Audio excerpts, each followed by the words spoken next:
Welcome to the Learning Pines YouTube. We hope this video helps. You start by powering things down properly. This fixes many soft lockups.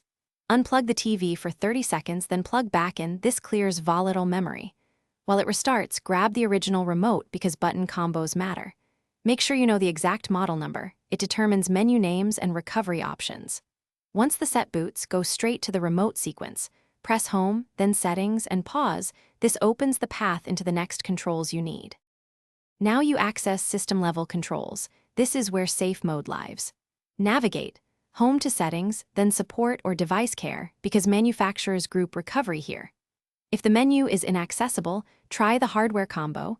Press and hold power and volume down for 10 seconds to force a recovery prompt. Once you see the recovery screen, select the Safe Mode toggle or Restart out of Safe Mode. This tells the OS to load normal drivers. Complete the process by confirming a reboot. Let the TV finish a full boot, which can take 2 to 3 minutes. If normal mode does not return, clear app caches in Settings and then try a soft factory reset. This preserves some accounts but removes problematic apps. If you remain trapped, use one key troubleshooting tip. Swap remotes or use a phone app remote. Sometimes the remote fails to send the exit command.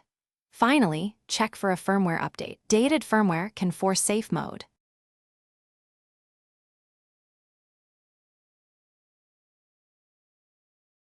Thanks for watching. Consider subscribing if we helped you.